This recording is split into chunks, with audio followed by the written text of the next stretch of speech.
ముట్టి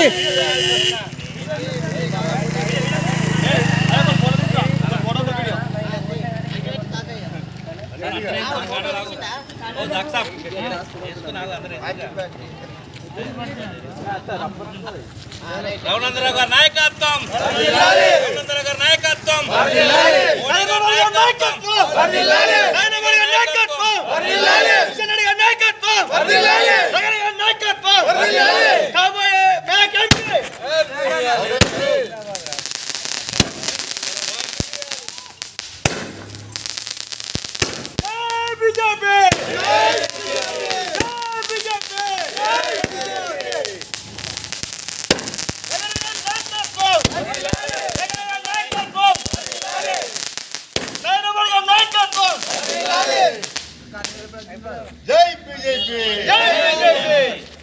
జై శ్రీరామ్.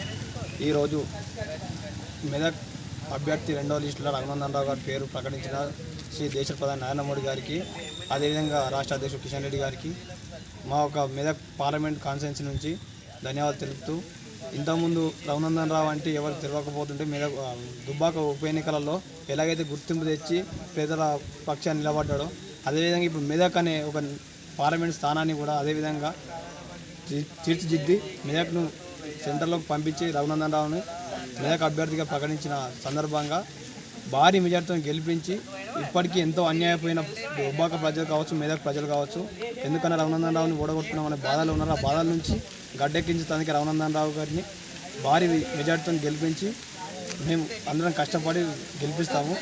ఈసారి 400 సీట్లు అనేది ఏదైతే ఉన్నదో మా టార్గెట్, ఆ 400 సీట్లలో మొత్తం మీద రఘునందన్ రావు సీటు కూడా ఒకటి కాబోతుంది. ఇదే మా టార్గెట్. దీంట్లో నరేంద్ర మోడీకి మెదక్ సీట్ను గిఫ్ట్గా ఇచ్చి మేము మళ్ళా బీజేపీని యథావిధంగా రఘునందన్ రావును పార్లమెంట్కి పంపించేదాకా మేము నిర్దవమని ఈ సందర్భంగా తెలియజేస్తున్నా. జై శ్రీరామ్, భారత్ మాతాకి జై. ఈరోజు మన ప్రియతమ నేత మాజీ ఎమ్మెల్యే రగన్న గారికి మెదక్ ఎంపీ అభ్యర్థిగా రెండవ జాబితాలో పేరు నమోదైంది. ఈ సందర్భంగా రామక్కపేట బీజేపీ శాఖ ఆధ్వర్యంలో టపాకాయలు కాల్చివేయడము, స్వీట్స్ పంపిణీ చేయడం జరిగింది. ఈ శుభ సందర్భంలో కార్యకర్తలు, సీనియర్ నాయకులు అందరూ పాల్గొని ఈ కార్యక్రమాన్ని విజయవంతం చేశారు. జై బీజేపీ, జై రగన్న.